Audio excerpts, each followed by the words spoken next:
everyone. Morning. Yes.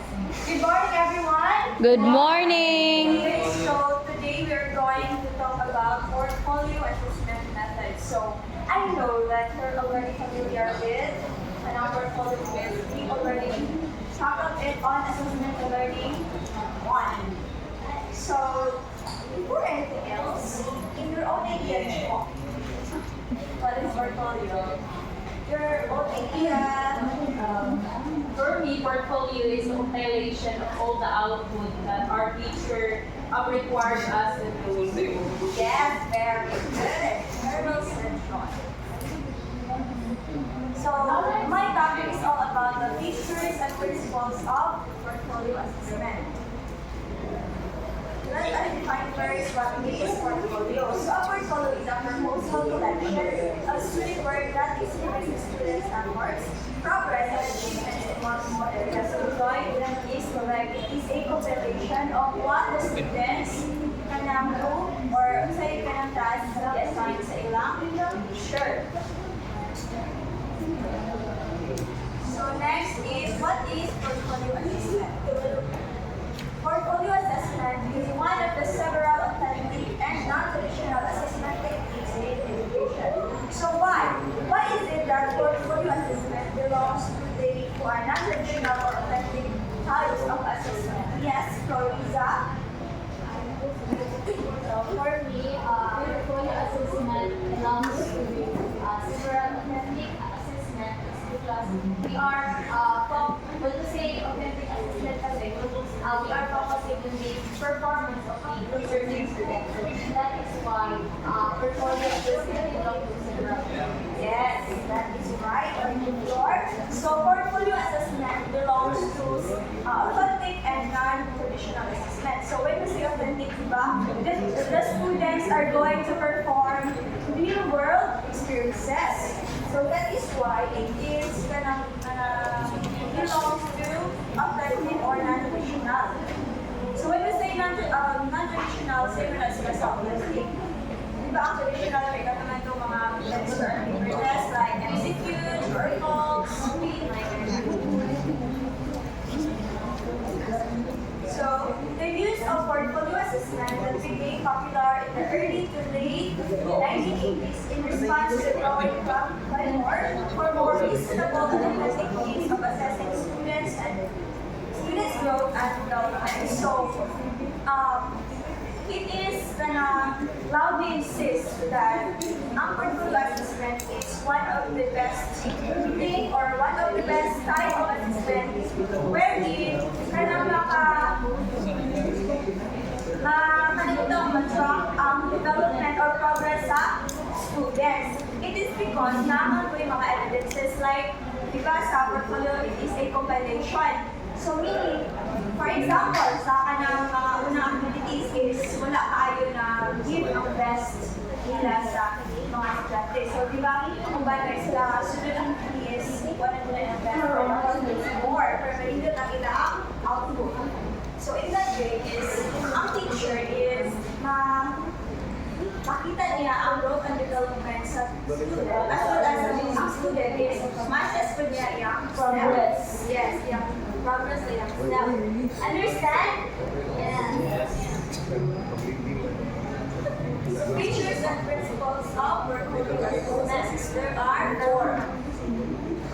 First is a portfolio is a form of assessment that students together with their teachers. Of course, portfolio assessment is na mga activities na ipagawa sa mga teachers sa ilang estudyante in the classroom. Next is a portfolio represents a selection of what the students believe are the best, included from among the possible collection of things related to the concept being studied. So, di ba, in making portfolio, it is nag-base na siya sa teacher kung sa subject or areas nila sa kuan ang activity. So it is represents a selection of what is the best output sa mga students. So what type of portfolio it is? Atong best output supposedly. Yes, very good joy. Showcase portfolio. Atong it exhibit out best output sa student. Next is the student's work which shows growth and over time. So that is what I mentioned earlier. We have test ang progress and development sa isa ka. Yes, ma-measure ang progress and development sa estudyante in terms of katong sa mga compilation na yes, outputs. Next is the criteria for selecting and assessing the portfolio contents must be clear to the teacher and the students at the outset of the process. Why? Yes. Lady. Ano nga rin yun? Why is it that in selecting or creating a criteria, it must be clear to the teacher and the students also. Creating what? Criteria. Of course,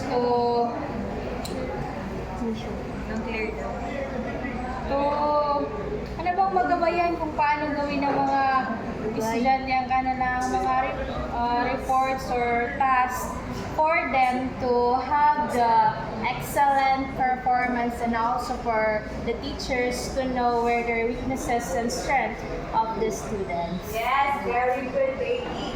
So in making a criteria, of course, every activity for the output ay pagamas sa estudyante is natin tayo set ng criteria.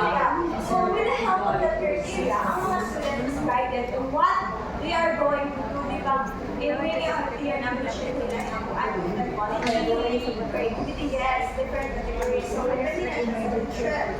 So in making a criteria, it will be serve as the guide for students on what they're going to do in order to have an excellent output.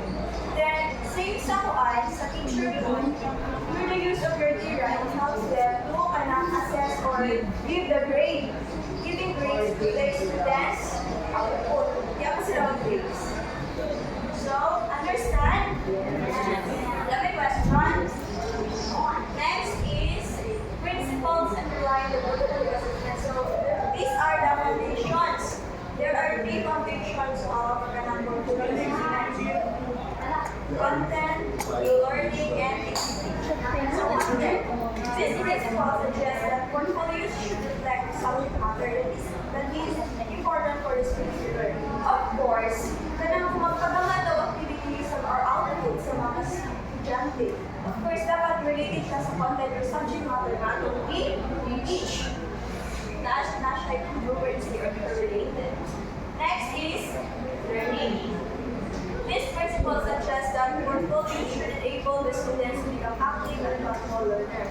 So, di ba through kanang different types of activities, ang mga estudyante is kanang nasa active participation or active engagement sa itong ipagawa nga activities. So, in that way, di ba nila ma-apply ang ilang learn given sa inyong mga teach. Understand? Yes. So, last is equity. So, this principle explains that portfolio should allow students to demonstrate their learning style and multiple intelligence. So, intelligence that is, sorry. So, as a teacher, of course, kung magpagamat o mga output or activities para sa ilang portfolio or compilation, dapat nahin ko lang atong ipagawang activity. Hindi kay, for example, sa inyong klase na kay favorite na estudyante, kasi talaga sa akin, dalawa very kabal ka, aware ka, katong mga estudyante is anong very good siya sa art. So, hindi ko pwede nga, huwag na lang pa, para tungkol ka lang ako sa art na hindi pa naman, ay gusto ka nga, ay represent.